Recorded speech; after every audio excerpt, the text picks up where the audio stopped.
Nobody can stop this flow. Hallelujah. Hallelujah. Hallelujah. Praise Lord. అందరికీ praise Lord అండి. Praise Lord. Praise Lord మా praise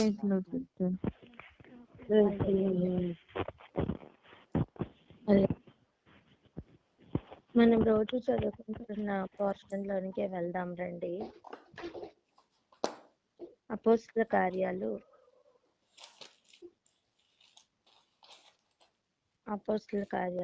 6వ అధ్యాయం.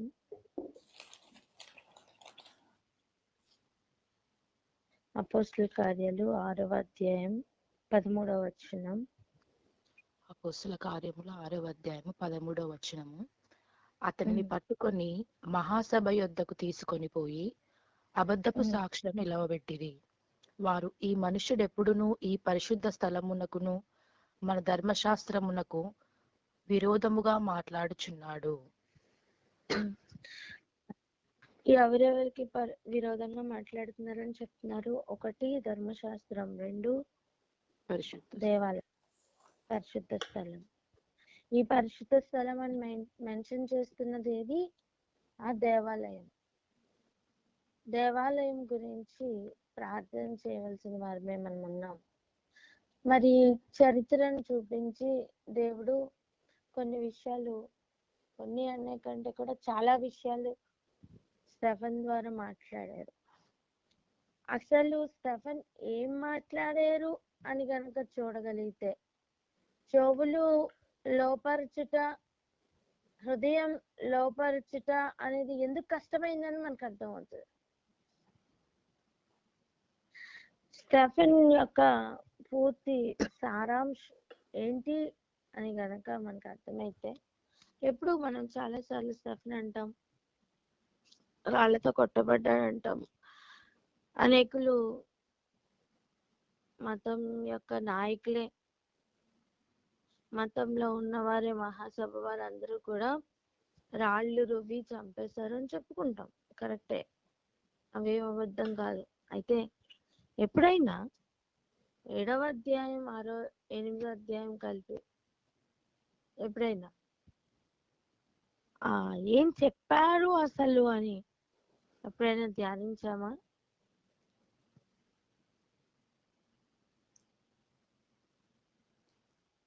ధ్యానించకపోతే ఒకసారి అలా ఓవర్వ్యూ చూడడం మంచిదే. ఎందుకంటే అసలు స్టెఫన్ ద్వారా దేవుడు ఏం మాట్లాడారు అనే విషయం మనకు అర్థమవుతుంది. చాలా కీలకమైన విషయాలు స్టెఫన్ నోట్ల నుంచి దేవుడు బయటికి తీసుకొని వచ్చారు. 4000 సంవత్సరాల చరిత్రతో ముడిపెడుతూ దేవాది దేవుడు అవన్నీ దృష్టాంతాలు మళ్ళీ చెప్పలేదు, కానీ వారి జీవితంలో ఎక్కడ ఓడిపోయారో చెప్పారు. హల్లెలూయా. ఆ రోజు శాస్త్రులకి, ఆ రోజున్న పెద్దలకి అర్థం కాలేదేమో. ఈ రోజున్న మనకి కూడా అది అర్థం కాకపోతే వారికి మనకి పెద్ద తేడా ఏమి ఉండదు కదా.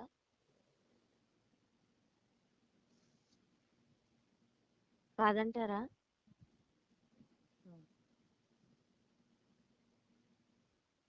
అసలు స్టెఫన్ ఏం చెప్పాడు? వెళ్దాం రండి. 7వ అధ్యాయం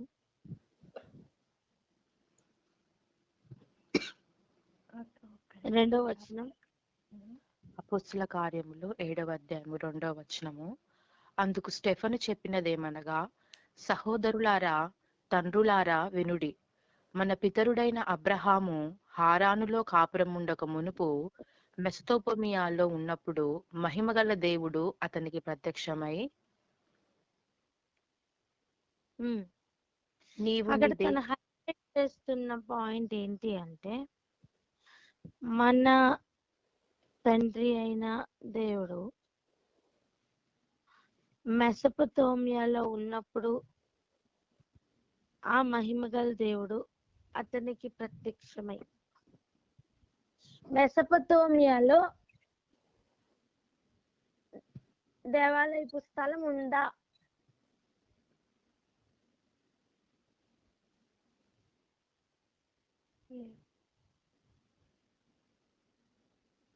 దేవుడు అబ్రహాం దర్శించేటప్పుడు మెసొపొతేమియాలో ఉన్న స్థలంలో ఊరు అనే ప్రాంతంలో అసలు దేవాలయం అనేది ఉందా? లేదు లేదు లేదు. అసలు డౌట్ లేదండి, లేదు.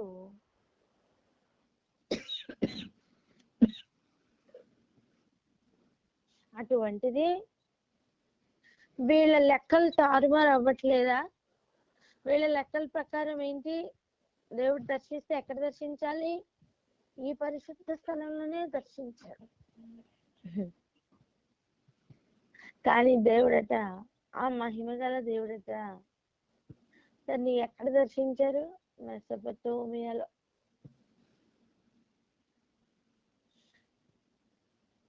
ఇరాక్ అని చెప్పబడుతున్న ప్రాంతమే ఈ మెసొపొతేమియా.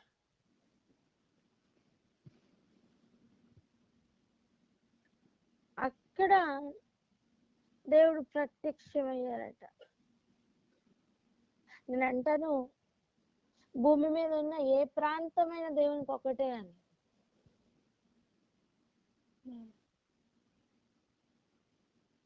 కాదంటారా?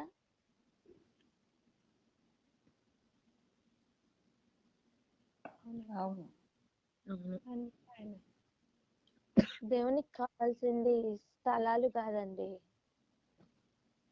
భూమిని మొత్తాన్ని చూసి ఇది నా పాదపీఠం అని చెప్పి కాళ్ళు పెట్టుకున్నారు ఆయన.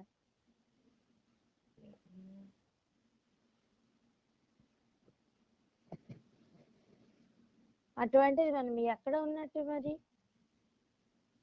ఏముంది అతిశయపడ్డానికి? ఏది లేదు. ఏముంది గర్వపడ్డానికి? ఏది లేదు. కానీ చూపు మేరను దాటి ఏమి చూడలేని మనిషి, దూరదృష్టి లేని మనిషి. దీర్ఘదృష్టి ఉంటుందా? దేవుడు అనుగ్రహించకపోతే దీర్ఘదృష్టి ఉంటుందా? ఉండదు. ఉండదు. మనం ఒకటే అర్థం చేసుకోవాలి. స్టెఫెన్ స్టార్ట్ చేసిన విషయం ఏంటయ్యా అంటే, మహిమ గల దేవుడు దర్శించిన విధానం. ఆది నుంచి తను తీసుకురాలేపోని అబ్రహాం నుంచే తీశారు. తానున్న రోజు నుండి, అర్థం స్టెఫెన్ ఉన్న రోజు నుండి 42 తరముల ముందుకు వెళ్ళి అబ్రహాం దగ్గర నుంచి ఏం జరిగిందో తీసుకొని వస్తున్నాడు. కానీ ఆ తీసుకొస్తున్న ప్రతి ఏరియాలో హైలైట్ చేస్తున్న పాయింట్స్ చూడండి.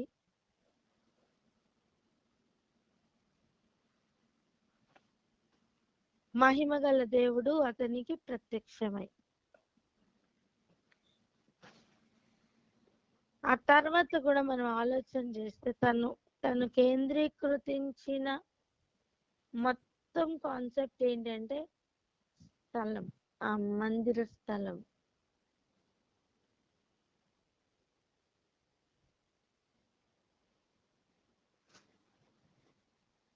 అందరి గురించి చెప్పుకొచ్చాడు. మీరు తర్వాత చదువుకోండి 7వ అధ్యాయం మొత్తం.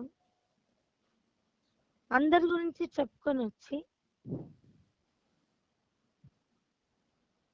కొన్ని విషయాలు మాట్లాడుతున్నప్పుడు వారికి ఇంకా కోపం ఎక్కువైపోతూ ఉంది. సరే, వారి కోపాన్ని గురించి కాదు ఈరోజు మనం ప్రార్థన చేసుకోబోతున్నది. మహిమ గల దేవుని యొక్క ప్రత్యక్షతను బట్టి 33వ వచనం ఒకసారి చదవండి. 8వ అధ్యాయం 33. అపోస్తుల కార్యములు 8వ అధ్యాయము 33వ వచనం. ఆయన దీనత్వమును బట్టి ఆయనకు న్యాయ విమర్శ దొరకకపోయెను. ఆయన సంతానమును ఎవరు వివరింతురు? ఆయన జీవము భూమి మీద నుండి తీసివేయబడినది. అయ్యో సారీరా, 7వ అధ్యాయం తీయండి. 7వ అధ్యాయం 33 అక్క. 44. అపొస్తలుల కార్యములు 7వ అధ్యాయము 44వ వచనము. అతడు చూచిన మాదిరి చొప్పున దాని చేయవలెనని మోషేతో చెప్పినవాడు ఆజ్ఞాపించిన ప్రకారము సాక్ష్యపు గుడారము అరణ్యములో మన పితరుల యొద్ద ఉండెను. చాలు. సో తను కేంద్రీకృతించి చెప్పిన విషయం ఏది అంటే మందిరం గురించే చెప్తున్నానండి. ఏమీ లేనప్పుడు, ఒక స్థలం ఇది పరిశుద్ధం అని చెప్పడానికి అవకాశం లేనప్పుడు దేవుడు మెసొపొతేమియాలో దర్శించినట్టుగా మనం చూస్తున్నాం. అలా ఒక్కొక్కరి గురించి చెబుతూ మనం చూడగలము. 30వ వచనం ఒకవేళ చూస్తే 40 ఏండ్లైన పిమ్మట సీనాయి పర్వతమందు ఒక పొదలోని అగ్ని జ్వాలలలో ఒక దేవదూత అతనికి ఎగపడింది. దేవుని యొక్క ప్రత్యక్షత, దేవుని యొక్క దర్శనం ఎక్కడెక్కడ జరిగిందని చాలా చాలా కీలకమైన విషయాలను మెన్షన్ చేస్తూ ఉన్నాడు.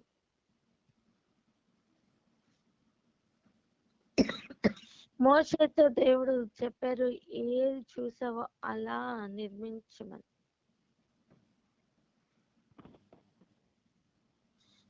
ఆ ఒక్కొక్క మాట వరకు వింటున్నప్పుడు కోపమే వస్తా ఉంది. వారికి అర్థమైంది యాక్చువల్ గా స్టెఫెన్ మాట్లాడుతున్న మాట మందిరం గురించే అని. మరి అక్కడ వారికి కోపానికి కారణం వారి లెక్కలు తారుమారవుతున్నాయని మాత్రమే. కానీ దేవుడు ఇచ్చిన శ్రేష్టమైన వర్తమానం 42 తరములకి ఏంటి తెలుసా?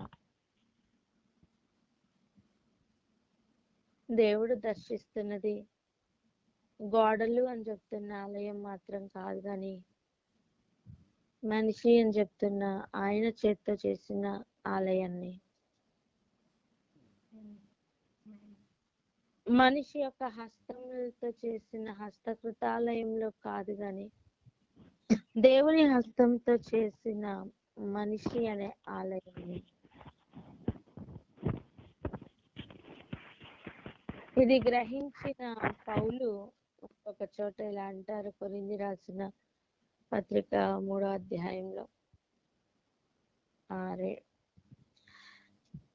మనమే ఆయన ఆలయం అని మీరు ఎరుగరా అని. క్రీస్తు నివసిస్తున్న ఆలయం మనమే అని మీరు ఎరుగరా అని.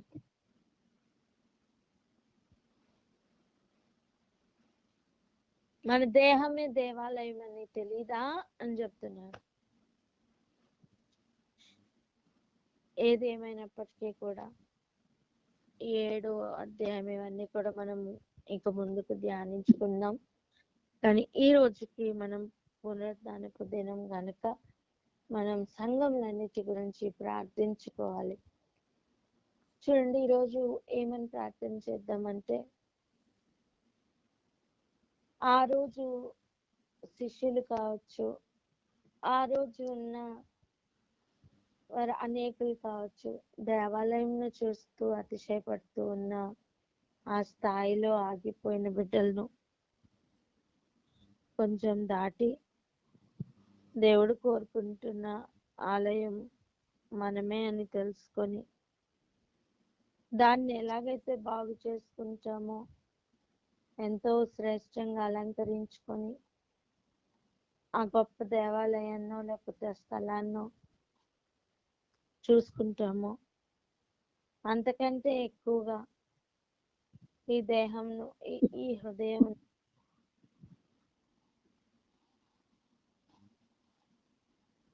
పవిత్రపరచుకొని శుద్ధీకరించుకొని దేవుడు నివసిస్తున్న ఆలయంగా మలుచుకునే బాధ్యత బయట వారికి కాదు, కానీ మన మీద ఎక్కువ ఉందని తెలుసుకొని ఈరోజు ప్రార్థన చేసుకుందాం. దేవా, మా జీవితాలన్నీ మా దేహమే మీకు దేవాలయంగా ఉండాలయ్యా. నీవు దర్శించడానికి వచ్చినప్పుడు మెసొపొతేమియాలో వేరే ఏ దేవాలయం లేదు, కానీ అబ్రహాము అనే దేవాలయం, ఆ దేవాలయంను దర్శించి నేను మీకు దేవుడును, నేను నాకు ప్రజలు అని చెప్పి దేవుడు ఏర్పాటు చేసుకున్న దేవాలయమే ఉన్నాడు. ఈ సత్యం గ్రహించకుండా ఒక క్రైస్తవ జీవితం వ్యర్థమండి. నేను ఆయన ఆలయమై ఉన్నాను అని గ్రహింపు లేకపోతే, క్రీస్తు కొరకు జీవిస్తున్నాను అనుకునే భ్రమలో బ్రతకడమే తప్ప నిజముగా క్రీస్తు కొరకు జీవిస్తున్న అనుభవం అయితే కాదండి.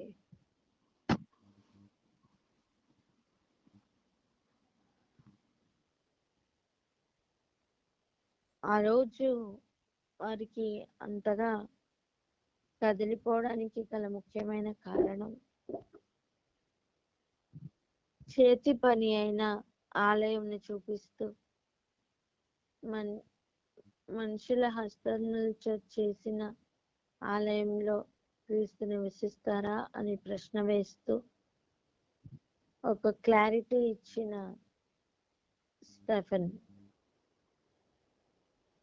స్టెఫన్ ద్వారా దేవుడు పరిశుద్ధాత్ముడు ఈరోజు మనతో కూడా మాట్లాడుతున్నాను. దేవాలయం యొక్క రాళ్లను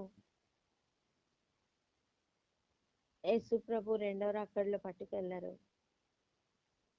కానీ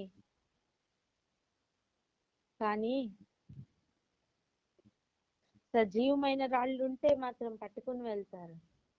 ఆ సజీవమైన రాళ్ళు నువ్వు నేనే. హల్లెలూయా. హల్లెలూయా.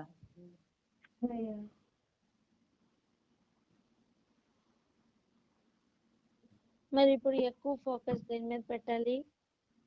ఆ దేవాలయం మీదనా, ఈ సజీవమైన రాళ్ళ మీదనా? సజీవమైన రాళ్ల మీద. ఆమేన్. ఎప్పుడైతే దేవుని మాట వినడానికి హృదయాన్ని లగ్నం పరుచుకుంటావో, హృదయాన్ని సిద్ధపరచుకుంటామో, అప్పుడు ఆయన చిత్తం మనలో నెరవేర్చబడడం ప్రారంభమవుతుంది. ఈరోజు మనం అర్థం చేసుకుందాం. అయ్యా,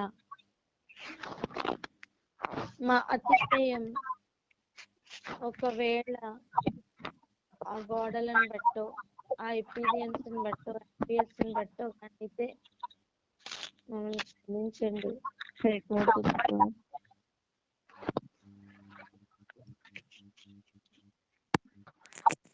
ఇక నుంచి సత్యం ఏంటో గ్రహించే కృప మాకు కావాలి. ఎవరో స్పీకర్ లో పెట్టారు. ప్లీజ్ స్పీకర్ మ్యూట్ లో పెట్టుకోరా.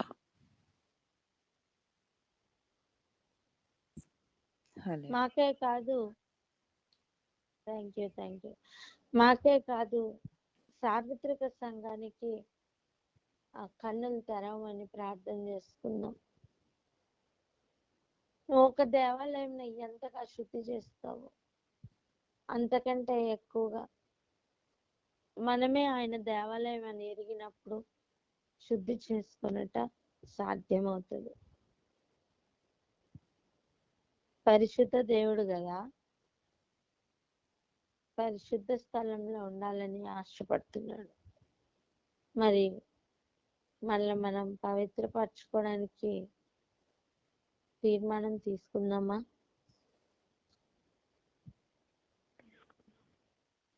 బయట వాళ్ళు ఎవరో కాదండి, మొట్టమొదట మనమే. మన కంట్లో ఉన్న దూలమే తీసుకోవడం కష్టం. మన కంట్లో ఉన్నదే పెద్దది. మన జీవితంలో ఉన్న సమస్య పెద్దది. మనం ఫోకస్ చేస్తేనే అంత పెద్ద దూలాన్ని తీయడం సాధ్యమవుతుంది. మరి ఈరోజు దానికి సమయం ఇద్దామా? ప్రార్థన చేసుకుందామా? సంఘంలన్నిటి గురించి ఆశతో ప్రార్థన చేసుకుందాం.